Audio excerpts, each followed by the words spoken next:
राज्यातील शेतकऱ्यांसाठी आता एक आनंदाची बातमी आहे। नमो शेतकरीचा 8वा हप्ता येणार आहे। शेतकऱ्यांच्या खात्यामध्ये 2000 रुपये येणार आहेत। 90 लाख शेतकऱ्यांना याचा लाभ मिळणार आहे। तर नमस्कार शेतकरी बांधवांनो, आजचे अपडेट शेवटपर्यंत नक्की ऐका, कारण लाखो शेतकरी ज्या निधीच्या आतुरतेने वाट बघत होते त्याबद्दल अखेर मोठा निर्णय जाहीर करण्यात आला आहे। अनेक दिवसाची प्रतीक्षा आता पूर्णपणे संपलेली असून मात्र लाभार्थ्यांच्या खात्यात निधी जमा करण्याची प्रक्रिया आता सुरू झालेली आहे। त्यामुळे राज्यभरातील शेतकरी कुटुंबामध्ये आनंदाचं वातावरण तर निर्माण झालंय। तर आता सर्वात मोठी खुशखबर म्हणजे नमो शेतकरी हा सन्मान निधी योजनेचा 9वा हप्ता, नमो शेतकरीचा 9वा हप्ता आणि PM किसान योजनेचा 23वा हप्ता एकाच वेळी वितरित करायचं सुरुवात केली आहे। नमोचा 9वा आणि PM किसानचा 23वा हप्ता। बघा इकडे, आता हे दोन्ही हप्ते या माध्यमातून शेतकऱ्यांना वर्षाला 12,000 रुपयाचा लाभ मिळतो या दोन्ही हप्त्याच्या मार्फत। पण खरीप हंगाम तोंडावर आल्यामुळे बिया, खत आणि औषधाच्या खर्चासाठी ही रक्कम त्यासाठी मोठा आधार ठरते।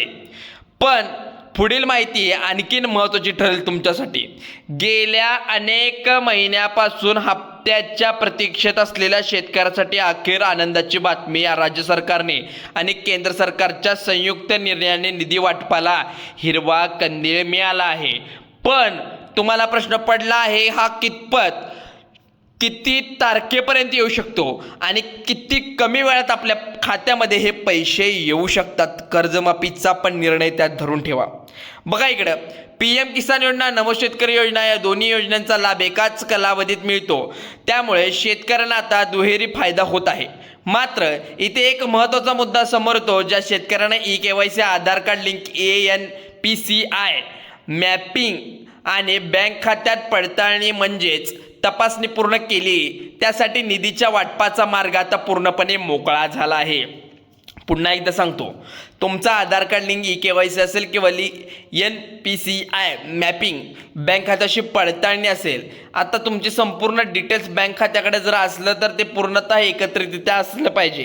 पूर्ण ते जर असेल तर तुम्हाला फायदा मिळू शकतो। अनेक वेळ केवळ कागदपत्रांमधील त्रुटीमुळे हप्ता अडकतात। त्यामुळे प्रत्येक लाभार्थ्याने आपली माहिती पुन्हा एकदा तपासून घ्यावी, कारण आता प्रत्यक्ष खात्यात पैसे जमा व्हायला सुरुवात झाली आहे। आता या दरम्यान राज्यातील शेतकऱ्यांसाठी एक मोठी अपडेट समोर आली आहे, ती म्हणजे कर्जाच्या आजोखाली दबलेली शेतकऱ्यांच्यामुळे नक्की दिलासा मिळू शकतो, कारण की कर्जमाफी संदर्भात हालचालींना आता वेग आला आहे।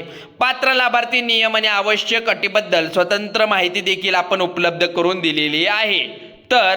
पण आता प्रत्येक शेतकऱ्याच्या मनात एकच प्रश्न तयार झाला, हा हप्ता नेमका कधी आणि कोणत्या तारखेला येऊ शकतो याची आता चिंता उद्भवली आहे। तर पहा इकडे, काही जिल्ह्यामध्ये जमा होत आहे ते सरकारने निधी वाटपाला सुरुवात केली अशी अफवा सुद्धा पसरत आहे। पण सर्वांच्या मनात एकच प्रश्न आहे, निधी कधी वाटप होणार? टप्प्याटप्प्याने निधी वाटपाला सुरुवात होत आहे। त्यामुळे पहिल्याच दिवशी संपूर्ण महाराष्ट्रातील सर्व लाभार्थ्यांच्या खात्यामध्ये पैसे पोचतील। पहिल्या टप्प्यात 15 जिल्ह्यांची पात्र शेतकऱ्यांच्या खात्यामध्ये निधी वाटपाला सुरुवात होणार आहे। पण प्रक्रिया कधीपासून सुरू होणार आहे? सकाळपासून सुरू झालेली वाटप 12 पर्यंत सुरू राहणार आहे आणि 12 पासून सुरू झालेले वाटप संध्याकाळपर्यंत राहील। अनेक लाभार्थ्यांच्या मोबाईलवरचे बँकेचे मेसेज येऊ लागले आहेत। आता खरी मोठी यादी पाहूया। सरकारने निश्चित केलेली 15 जिल्ह्यामध्ये सगळ्यात आधी कोकण विभागातील रत्नागिरी, सिंधुदुर्ग या जिल्ह्यामध्ये समावेश केला आहे। पहिलाच रत्नागिरी आणि सिंधुदुर्ग या जिल्ह्यांचा समावेश केला आहे। बघूया, चला, या दोन्ही जिल्ह्यातील पात्र शेतकरी बांधवांच्या खात्यात निधी जमा करायची प्रक्रिया अतिशय वेगाने सुरू झाली। त्यामुळे भागातील शेतकरी बांधवांमध्ये अक्षरशः उत्साहाचं, आनंदाचं वातावरण निर्माण झालंय। पण थांबा, यादी इथे संपत नाही। शेतकरी बांधवांनो, यादीतील पुढील तुमची नावं पाहूया। तितकंच इम्पॉर्टंट, महत्त्वाचं आहे, कारण पुढील काही तासात कोणत्या भागातील शेतकऱ्यांच्या खात्यात रक्कम जमा होणार, लाभार्थी यादीमध्ये तुमचं नाव समाविष्ट केलं आहे की नाही, हे संपूर्ण इन डिटेल या माहितीत आपण पाहूया। तुम्ही जर पाहिलं नसेल तर हा शेवटपर्यंत व्हिडिओ पाहायचा आहे, नक्की बघा. सध्या खरीप हंगामाची लगबग सुरू झाली असून शेतकऱ्यांच्या समोर बिया, खते आणि औषधांच्या खर्चांचा मोठा आव्हान उभं राहिलंय. अशा परिस्थितीत सरकारकडून मिळणारी आर्थिक मदत अनेक कुटुंबासाठी मोठी आधार ठरते. विशेष करून डोंगराळ आणि दुर्मिळ भागातील शेतकऱ्यांना निधीमुळे मोठा दिलासा मिळतो. मात्र पुढील माहिती प्रत्येक लाभार्थ्याने काळजीपूर्वक ऐकली पाहिजे. ज्या शेतकऱ्यांना नाव पहिलं 15 जिल्ह्यात यादी समाविष्ट केलं आहे त्यांनी तात्काळ काही महत्त्वाच्या गोष्टी तपासून घ्याव्यात. तुमचं बँक खात्याशी आधारशी लिंक झालं आहे का? EKYC पूर्ण झाले आहे का? NPCI मॅपिंग एविक्टेड झाला आहे का? बघा, कारण यामुळे सर्व प्रक्रिया पूर्ण असतील तर निधी तुमच्या खात्यात डायरेक्ट जमा होईल. हे जर तुमचं कागदोपत्री सगळं पूर्ण असेल तर तुम्हाला हे निधीचं वाटप डायरेक्ट तुमच्या बँकेच्या खात्यात जमा होऊ शकतं. त्यामुळे जरा चिंता न करायची गरज नाही आहे, पण हे तुम्ही केलं पाहिजे पहिला. बघा, पैसे केवळ अपूर्ण कागदपत्रामुळे अडकून बसतात, त्यामुळे ही चूक तुम्ही अजिबात करू नका. आता पुढचे अपडेट तुमच्यासाठी आहे नक्की महत्त्वाचे. असाच पश्चिम महाराष्ट्रातील शेतकऱ्यांना देखील अतिशय मोठा खुशखबर. अहमदनगर कोल्हापूर जिल्ह्यातील पात्र लाभार्थ्यांच्या खात्यात हप्त्याची सुरुवात झाली आहे. वाटपाला पण महिन्यापासून रखडलेला निधी अखेर शेतकऱ्यांपर्यंत पोहोचू लागला आहे. पेरणीपूर्वी मिळणारी मदत आर्थिक नियोजनासाठी मोठी ताकद ठरली आहे. शेतीतील प्रत्येक दिवस महत्त्वाचा असतो, त्यामुळे या निधीमुळे हजारो शेतकरी बांधवांना मोठा आधार मिळतो. ज्याच्या जिल्ह्याचं नाव अद्याप यादीमध्ये आलेलं नाही त्यांनी सुद्धा टेन्शन घ्यायची काही गरज नाही. सरकारने निधी वाटपाला टप्प्याटप्प्याने निश्चित केलेली ही 15 जिल्ह्यांची यादी आपल्याजवळ आली आहे. त्यामुळे तुम्ही चिंता करण्याची कोणतीही नाही अट. कृषी विभागाने स्पष्ट केली आहे, पात्र लाभार्थ्यांपासून वंचित ठेवणं जाणार नाही. त्यामुळे तुमचं नाव नसले घाबरायची बिलकुल काही कारण नाही. मात्र तुमच्या बँक खात्यात आधार लिंक, EKYC इतर महत्त्वाची कागदपत्रे खूप अपडेट करणे गरजेचे इम्पॉर्टंट आहे. आता पुढील जिल्ह्याची माहिती सुरू. मोठा दिलासा देणार ठरले विदर्भातील. बघा, शेतकऱ्यांसाठी देखील आनंदाची बातमी आली. नागपूर, यवतमाळ जिल्ह्यातील पात्र शेतकरी बांधवांना निश्चित लाभ 100% मिळणार आहे. बघा, 100% हा लाभ पात्र शेतकऱ्यांना मिळणार आहे. 100% खरीप पेरणीच्या खर्चाचा विचार करण्यात. आता मराठवाड्यातील शेतकऱ्यांसाठी आणखी मोठी अपडेट. पालघर आणि गोंदिया जिल्ह्यातील पात्र लाभार्थीची प्रक्रिया पूर्ण झाली असून निधी वाटप अंतिम टप्प्यात पोहोचले आहे. अनेक शेतकरी सुद्धा याची वाट पाहतात, पण अनेक दिवसापासून हप्ता कधी येणार याचीच वाट बघत होते शेतकरी पण. आता विशेष म्हणजे सर्व रक्कम DBTच्या पद्धतीने थेट बँकेच्या खात्यात जमा होणार आहे. त्यामुळे मध्यस्थांचा प्रश्न पुढे येतच नाही, मध्यस्थी कोण राहणारच नाही. हीच योजनेची सर्वात मोठी ताकद ठरली. पण अचूक सुद्धा यादी संपलेली नाही, अजून पण यादी संपलेली नाही. कोकण विभागातील सिंधुदुर्ग जिल्हा शेतकऱ्यांसाठी सुद्धा मोठा अपडेट आहे. भागातील बागायतदार, इतर पात्र लाभार्थ्यांनी आपल्या खात्यात EKYC आधार कार्ड लिंकिंग तपासून पुन्हा एकदा चेक करून घ्यायची आवश्यकता आहे. PM किसान 23वा हप्ता आणि नमो शेतकरी 9वा हप्ता मिळण्यासाठी प्रक्रिया अनिवार्य करण्यात आली आहे. पण कागदपत्रे योग्य असतील तर निधी डायरेक्ट तुमच्या खात्यामध्ये येण्यास तटणार नाही.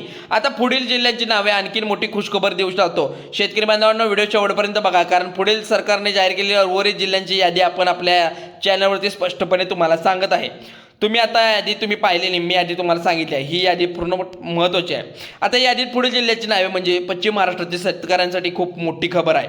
वर्धा आहे पहिला जिल्हा जो सांगतो तो. त्यानंतर नंदुरबार जिल्हा पात्र लाभार्थ्याच्या खात्यात निधी जमा करण्याची प्रक्रिया वेगाने वेग घेते. शेतकऱ्यांच्या मोबाईलवरती बँकेचे मेसेज यायला सुरुवात झाली आहे. अनेक महिन्याची प्रतीक्षा संपली. इथे एकच महत्त्वाची यादी संपूर्ण लपलेली असले शेतकऱ्यांचे हप्ते मागील काही काळात तांत्रिक कारणामुळे अडकले होते. पण काही ठिकाणी आधार लिंकिंग अडचण होती. काही लाभार्थ्यांना NPCI मॅपिंग पूर्ण नव्हतं, त्यामुळे निधीचा वाटप अडकलेलं. त्यामुळे मात्र शेतकरी सर्व टेक्निक अडचणी दूर केल्याने निधीची वाटपाचा मार्ग मोकळा केला आहे. त्यामुळे आता टेन्शन घ्यायचं काहीच काम नाही. पात्र शेतकऱ्यांच्या खात्यात रक्कम व्हायला सुरुवात झाली आहे. पण शेतकरी बांधवांना पुढील जिल्ह्यांची माहिती मोठा दिलासा देणार आहे. वर्धा, नागपूर जिल्हा. त्या पुढील मोठी खुशखबर PM किसानचा 23वा हप्ता आता जो सांगण्यात आला आहे तो म्हणजे 9वा हप्ता असल्यामुळे पात्र लाभार्थ्याच्या खात्यात 4,000 रुपये 100% पोहोचण्याचे खरीप हंगामातील मदत बियाण्यासाठी औषधासाठी ही तुमच्यासाठी होणार आहे. आता मोबाईलकडे बँकिंग खात्यामुळे तुम्ही नीट लक्ष देऊ शकता. निधी वाटपाला वेग आला आहे. त्यामुळे विदर्भातील आणि जिल्ह्यातील आनंदाची बातमी. भंडारा जिल्ह्यातील पात्र शेतकऱ्यांना ही बातमी सांगावयाची आहे, कारण शेतीचा खर्च, महागाई, बियाणे, खतांची किंमत, अनेक शेतकऱ्यांच्या आर्थिक तणावाची परिस्थिती, सरकारने हा निर्णय मोठाही दिला आहे. कुटुंबाची खरीप हंगामाची तयारी सोपी होणार नाही. मात्र एक महत्त्वाची अपडेट सरकारने दिली आहे. बांधवांनो, लाभ मिळण्यासाठी काय आवश्यक नियम बघा पाळा. त्यामुळे तुम्हाला फार्मर ID, KYC आणि NPC मॅपिंग तयार करणे आवश्यक आहे. खूप महत्त्वाची बातमी आहे. त्यामुळे तुम्हाला सांगतोय, तुम्ही कागदपत्र तपासून पुढील माहिती शेतकऱ्यांची महत्त्वाची ठरेल. मराठवाड्यातील औरंगाबाद जिल्हा शेतकऱ्यांची अत्यंत मोठी बातमी तुमच्यासाठी आहे बघा. केंद्र सरकार आणि राज्य सरकारकडून आलेली आहे. तुमचा पण जिल्हा आहे. आता अनेक दिवसापासून रखडलेले पैसे थेट शेतकऱ्यांच्या कुटुंबाच्या खात्यात जाणार आहेत. त्यामुळे चिंता करण्याचे कोणतेही कारण नाही. फार्मर ID, आधार कार्ड, पॅन कार्ड अडचणी कुठेही येऊ नयेत, त्यासाठी तुम्हाला आत्ता सरकार ही मदत करत आहे. आता तुम्हाला जर पाहायला गेला तुम्ही या जिल्ह्यांची यादी, आता तुम्ही गडचिरोली जिल्हा पण यामध्ये सांगितलं. ह्याच्या आधी पण आता फक्त आपण जिल्हे बघूया. आता कोणकोणते आणखीन जिल्हे आहेत. आता मला वाटतं फायनल जिल्हा झाला आता गडचिरोलीचा होता वाटतं बहुतेक. लाभार्थ्यांना आता आपलं खत नियमितपणे राहून निधी थेट DBTच्या पद्धतीने जमा होऊ शकतो. पण शेतकरी बांधवांनो, अनेक कुटुंबांची मोठी आर्थिक मदत होऊ शकते. शेतकरी बांधवांनो, आजची सर्वात मोठी अपडेट आता आपण पाहिली आहे. 4,000 रुपये तुम्ही दोन्ही हप्त्या नमो आणि PMचे येणार तुमच्या खात्यात. त्यामुळे चिंता करण्याची कोणतीही गडबड करू नका. पीक विमा पण आता, कर्जमाफी, नमो शेतकरी आणि PM किसान हे तिन्ही हप्ते, 4 हप्त्याची वाट तुम्ही पाहतो. यातले 2 हप्ते तर PM किसान आणि नमो शेतकरी हे दोन्ही हप्ते तुमच्या खात्यात येणार आहेत. त्यामुळे आत्ताच चॅनलला सबस्क्राईब करा, बेल आयकॉनला प्रेस करा आणि हा व्हिडिओ तुमच्या शेतकरी मित्रापर्यंत पाठवायला विसरू नका. जय हिंद, जय महाराष्ट्र.